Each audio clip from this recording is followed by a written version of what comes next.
Good morning. Good morning. GM, how's it going? Good.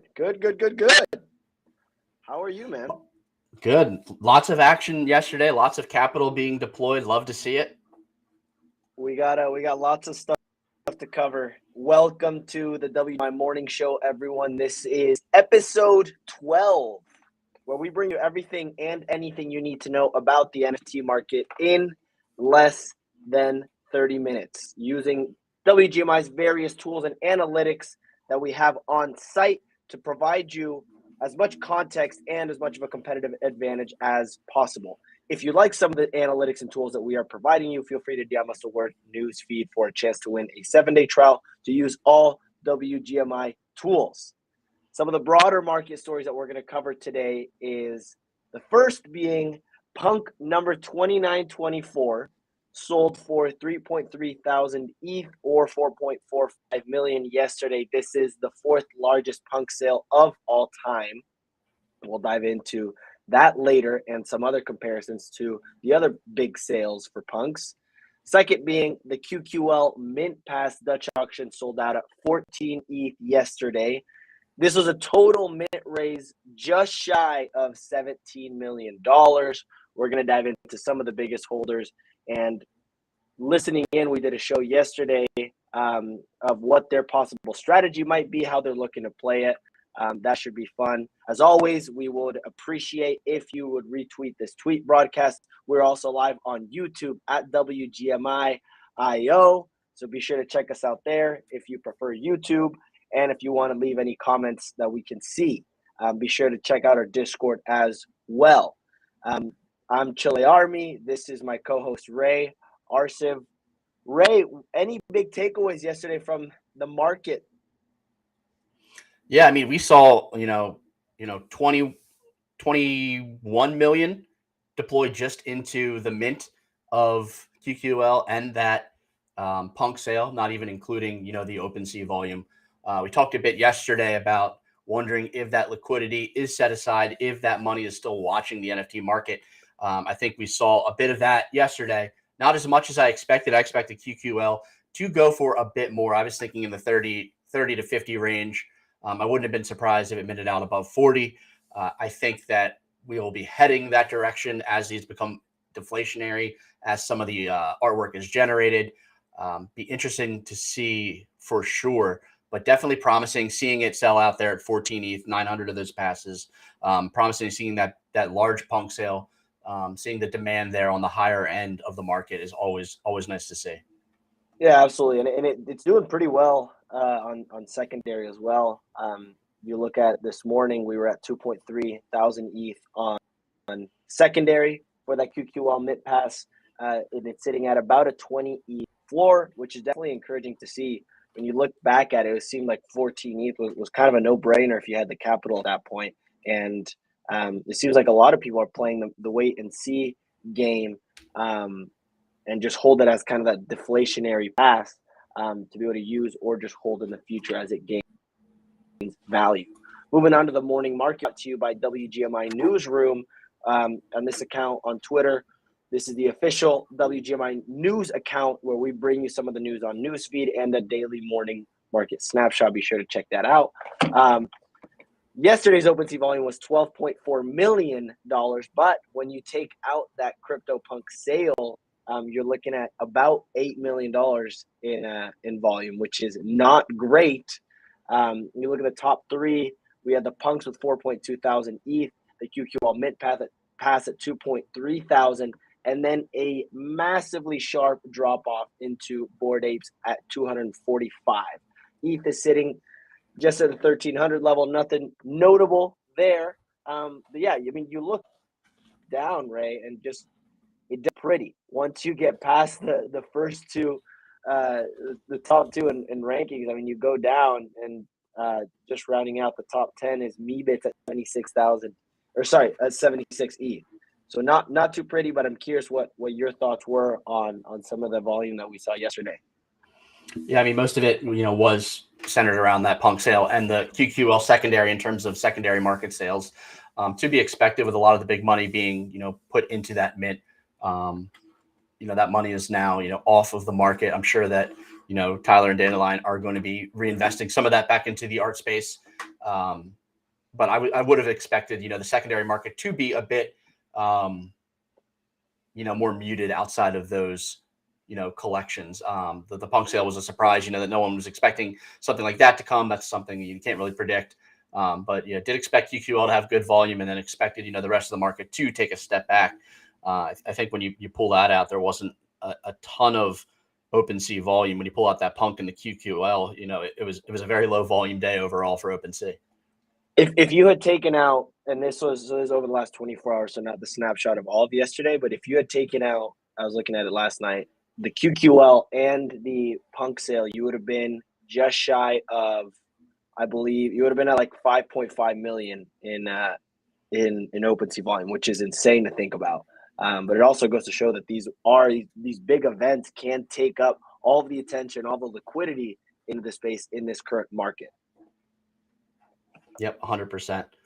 Interested to see the action.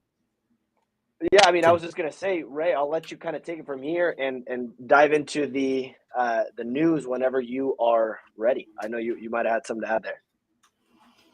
Yeah, definitely. I was gonna say it'll be interesting to see how it plays out. I believe the QQL actual minting opens tomorrow.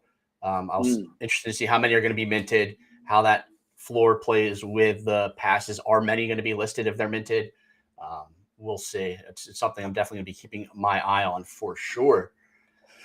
But I can jump into the news now. While you're pulling that up, on that note, I am curious if the people that won the contest get their Mint Pass airdrop to them. I'm curious if some of the winners will just list and take profits as well. Yeah, definitely interesting to see. I mean, I've talked to a handful of them. We had I think Anfex on our show yesterday on Spaces. He was on the Nifty today. He's getting a lot of attention. I was talking to him. I don't think he's too sure what he's going to do yet. He was super excited about winning the pass. I don't think it's going to be a quick flip for him. I think many of these people may be holding it for the longer term. But interesting to see. I mean, that's a big amount of money that could be life changing for a good amount of people. Yeah. That being said, though, I think it's time we can jump into the news, brought to you by the WGMI news feed. So our news feed is curated by a group of analysts who cover the wide markets, as well as our ecosystem curators, experts at their ecosystems. They're doing deep curation, letting you know the ins and the outs of those collections. So not only do we provide you the breadth of updates across the NFT market, we also dive deep into our curated ecosystems.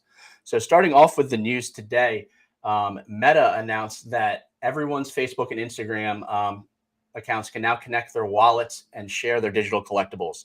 I don't know if you've looked at this at all, Clemente. Have you tried to connect your wallet? Have you done any of the connections there? I messed around a little bit on Instagram, just connecting to Flow and sharing my Top Shots moments. I think there was some sort of challenge there with just being able to share those. Found that pretty cool. It'll be interesting to see if that gets used much. I don't know if it's like an organic mechanism right now to just be sharing your NFTs on Facebook. I can't think of a really good use case. I mean, I don't use Facebook very often personally. I think I just have it to somewhat keep in touch with family, but I don't think I'm going to be flexing my NFTs there anytime soon. Well, I'm also curious what Facebook and Instagram have to gain from it. Like, I'm curious what their long-term play is. I know much of their revenue is gathered from data gathering and data kind of harvesting. I'm curious if they're just trying to gather that and to see, hey, what does a demand look like, and just gather further data as they continue to develop and work on their own metaverse play. Yeah, for sure. I think this is maybe step one into that, introducing the framework, seeing who interacts with it, seeing what their user numbers look like there. For sure, interesting to watch. Curious to see how it plays out and, how much play that gets and how it ends up, working into their further plans. Moving on, Fluff World, there is a new mint for the next Legends. I don't know much about this personally, but, T618, one of our analysts, does a great job of breaking that down here. You can see that on our news feed, provides information on how you're eligible as a Fluff World holder and what actions you need to take. We have the Dead Fellas. We talked about them a bit this week. They had some winners drawn from a comic strip contest, and the winners got a pair of Undead Denim vintage Wrangler jeans that are NFC chipped. What are your thoughts here? I know you're a big deadhead. Yeah, I to be honest, underwhelmed.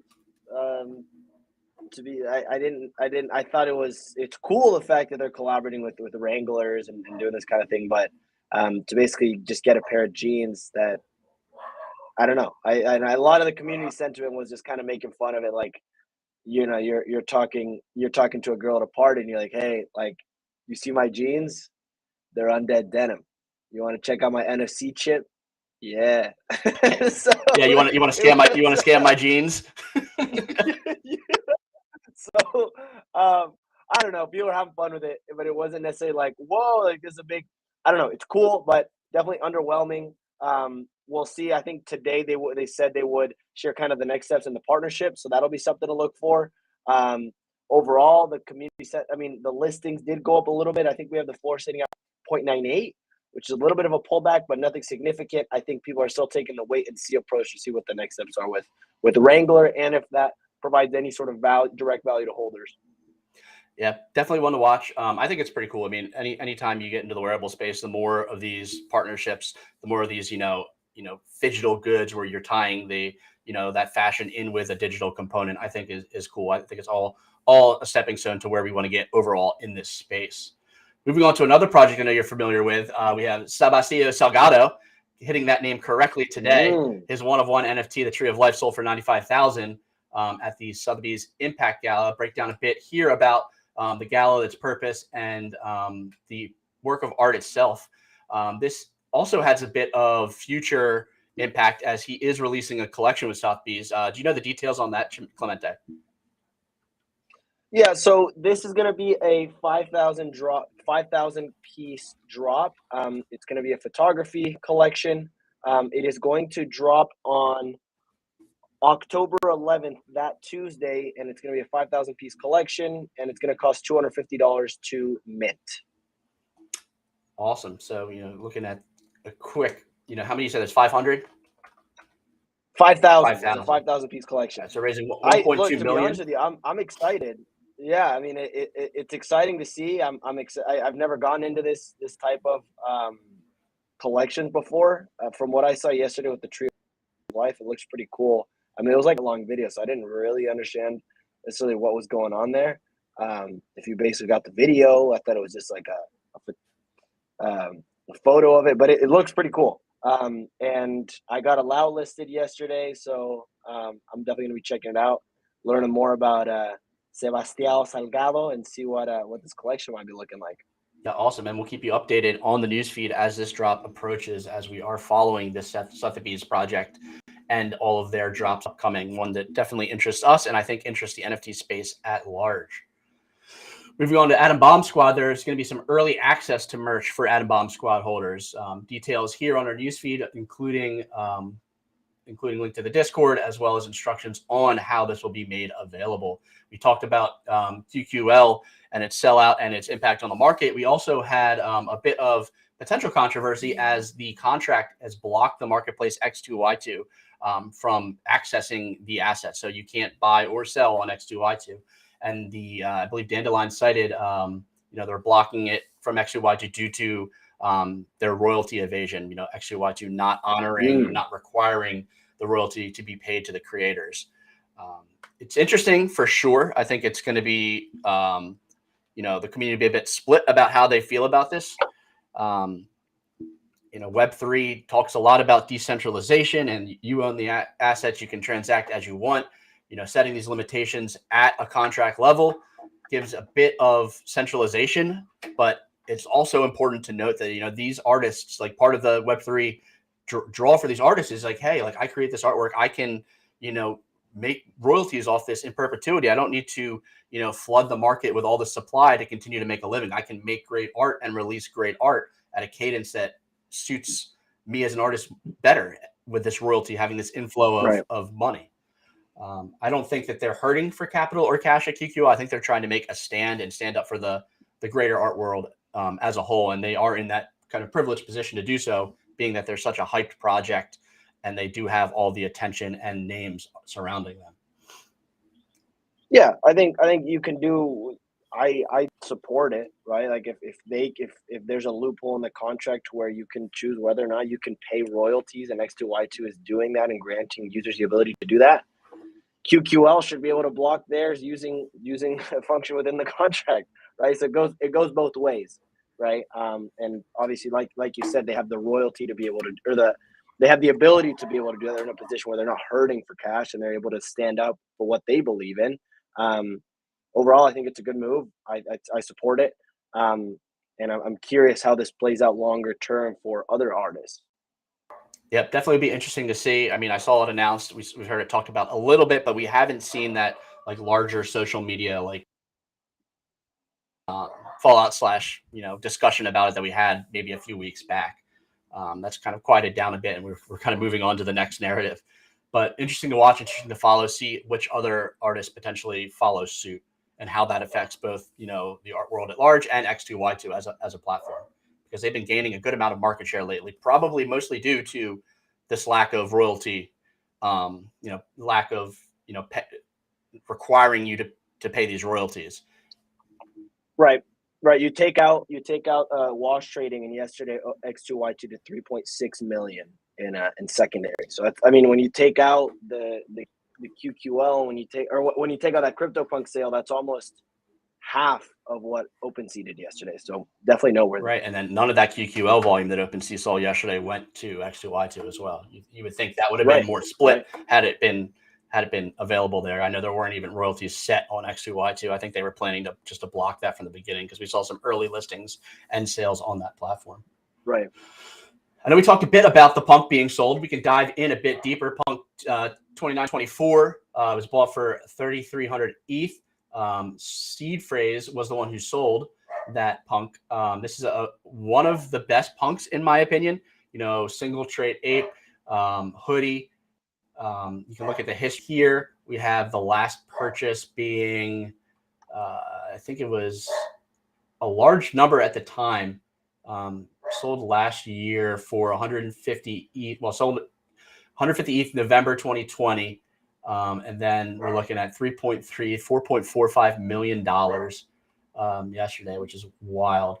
Looking at some of these other ape punks, I think this may be the best one. I know G Money's Beanie Punk is well known, but I just think I like the aesthetics more on that hoodie for the ape.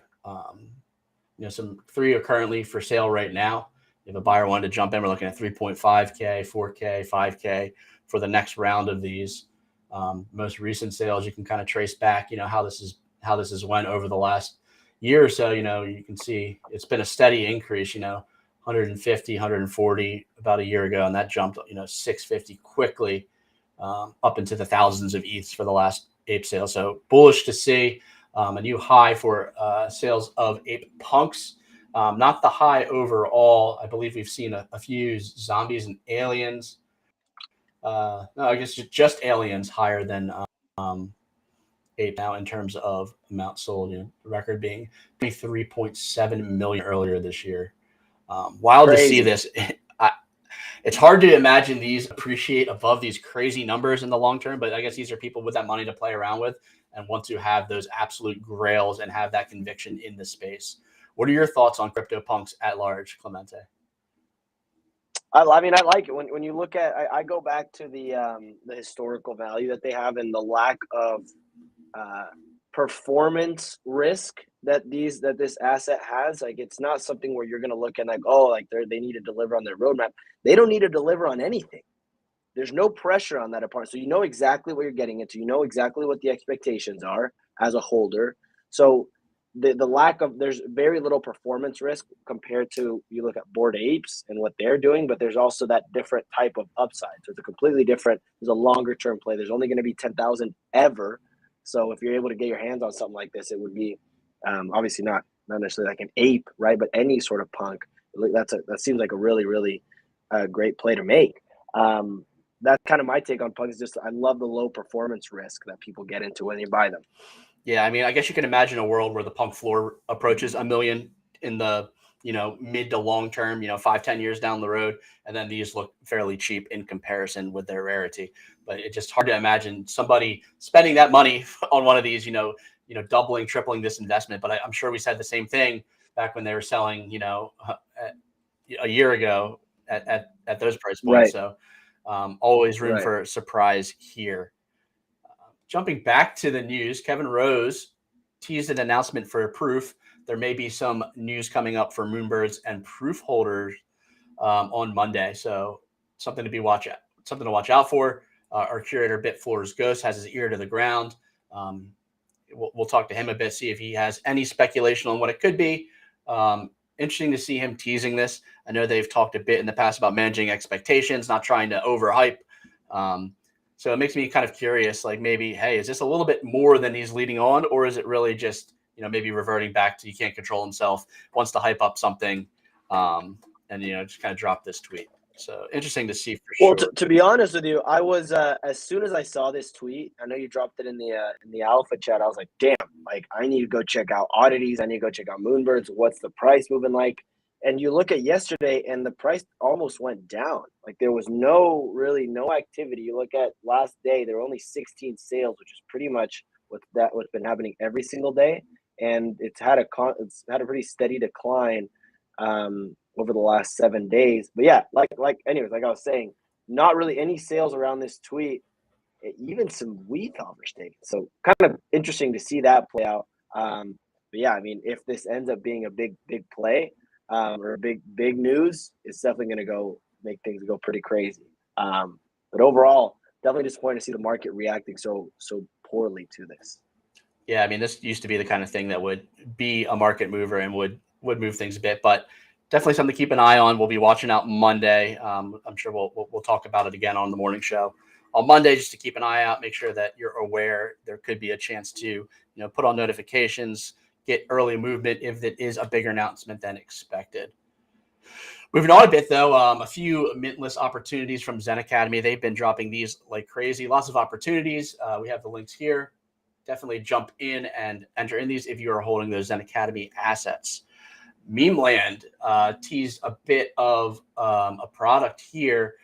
Talking about holders.com, which they've registered, and it's going to be apparently in terms of their course menu, it will be the first dish. They're talking about meme coin here as well. And they're saying that Memeland, the big product that's being hyped up, that everyone wants to get, meme list for. It's like what the potatoes are being raffled off for, trying to obtain access to their main project. So interesting to see them break everything down here like this, continuing to build that hype up to Memeland and their main project. I think they're doing almost like a masterclass on hype, pace, and delivery. They have like a great stream of announcements. They have very targeted messaging. They have the staking mechanism with the potatoes. They're offering rewards. They're releasing updates to not only the staking system, the rewards, but also the artwork on a steady cadence. They're doing a good job of continuing to capture attention and having people believe that, that main product, Memeland, is going to be valuable. And as long as people think that that's going to be valuable, it's going to drive value to any opportunity you can get to get on that allow list to mint that project. Right. No, I'm a fan. It's definitely been interesting to see it play out. I am curious. So now, like, if I buy into the ecosystem, what are the chances I actually get meme listed for Memeland, right? How many, if there's 2,000 holders that end up missing out on this, what kind of messages is sending? So they're doing extremely well so far, but I'm definitely curious to see how it does play out going forward. Yeah, and I think they're trying to market to people just like you, where they're saying like, hey, look at these people who won, who only have one potato. The winner of like the MVP from what was a reward from the staking contest only held one.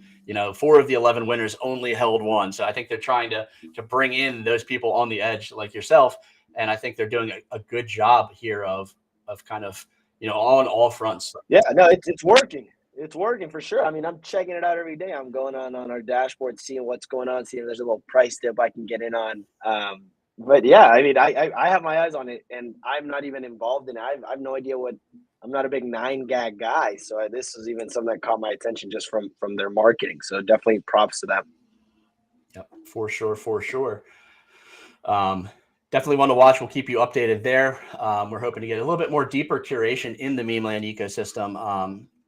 Kind of maybe some of our analysts, internal team, kind of breaking down that ecosystem as a whole as we approach that mint and let our holders know exactly what's going on there and what their best opportunities are to get involved. Final news item for the day from Red Sox guy. Yesterday afternoon, the Cool Comics Rarity went live. People can check their digital copies. You can read their comics online. There's 5 different tiers of Rarity, so be sure to check those out. There's links to the full animation, links to where you can go to read the comic as well there. So that about wraps it up for the news today. I don't know if you have anything else you've been looking at in terms of market movement, market dashboard that you want to share, Clemente? Yeah, we can mess around a little bit there. I'll share my screen here. So when you look at the 1-day volume, the QQ element pass isn't showing up, but that is just about 2.3 thousand. To be honest, I was saying it earlier, it looks very bearish, very empty as far as market movers right now. My one pick of the day, though, if I was throwing my weight around, if I had the capital for it, Azuki's starting to look like a really good play. Their listings have been going down really steadily over the last 5 days. Azuki has gone kind of quiet, but people don't seem to necessarily mind. I look, right, from my point of view, if you look at, okay, Clemente, you have to make one play, you have 10 ETH, and you have one play you need to make, and you need to sell it in 2 weeks, what would I buy? It'd be Azuki, no questions asked. Here's what I'm looking at. This is the beauty. This is this is music to my ears or to my eyes. You see the floor price going from 11.8 to 9.2, and then you listings go from 676 to 580. So it goes pretty much hand in hand. Typically, when the price is going up and listings go up with it, there's a lag, and then floor price starts going down. Same thing here. The listings go down, and then there's a little bit of a lag, and then the floor price starts going back up. So I'm looking this is a buy zone for me. Maybe it might be a little bit of a hot take. We'll see. But at 9.2, this seems like a steal for me. That's kind of what I'm looking at today. And you can also just get exposure to it by buying yourself a beans sitting at a 0.78 floor. Yeah, I mean, that chart does look very bullish in terms of those metrics. I brought up the beans chart for comparison here. It's definitely not looking as bullish as the Azuki chart. We are seeing a decrease in listings. The floor is fairly flat, but we're still pretty high. We peaked up here. We found a local low, and we were still hanging in this kind of band 875 to 950 in terms of listings. They have been going down, and the prices started to creep up. I think that's when you start thinking, okay, maybe we've hit a local bottom. Those listings are going down, the price is going up with it. Once you see those listings really drop off and that price running, that's kind of the catalyst. Azuki looks more likely to do that here than beans, but we know how correlated beans is to the price of Azuki. So if Azuki does decide to run, beans would be an interesting buy, and there may be a bit of opportunity. It may lag behind Azuki. And if you're looking here, there are a lot of listings still. There you could have time if Azuki does decide to run. Normally that happens, right before the announcement. There may be some leak, but if you do see that Azuki volume start pumping, you see that floor price rising, I jump directly over to beans, see if that's moved much, and then jump in and place my bet there. Yep.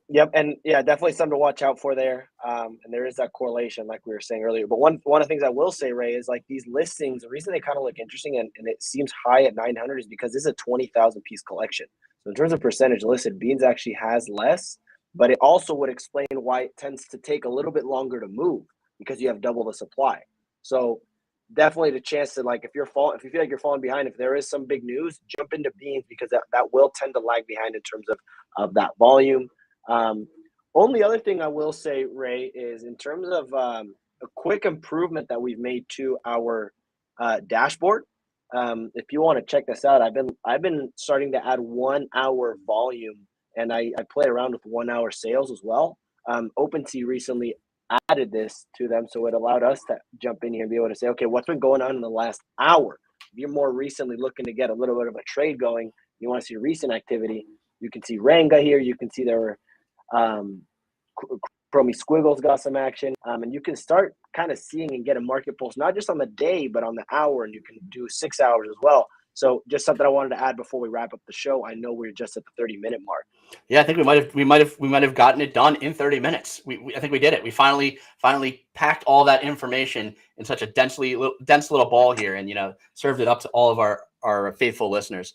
Great job. Finally hitting that mark. Definitely want to shout out to anybody here. If you like what you see, if you want access to these tools, we are currently minting at WGMI.io. Provides access to all of our data, all of our portfolio evaluation tools, our custom charts. Yeah, point right down, right there.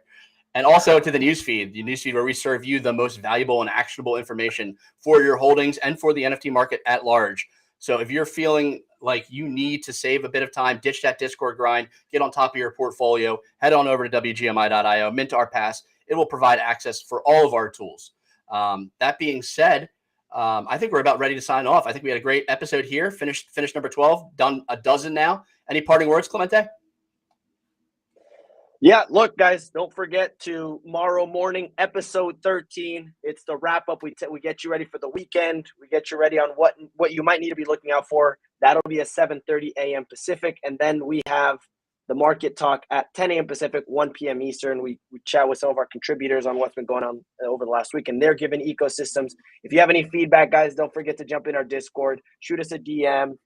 Please let us know. Tomorrow, Ray will not be with us. So the quality of the show should be going up. No, it's yeah. But either way, we're gonna try to get a special guest. You don't want to miss that. We're gonna miss you, Ray. Won't be the same without you. It might just be only DGen talk, and I'm gonna be just talking about charts and random stuff. So, anyways, should be a good one. Thanks, guys. We will see you all tomorrow.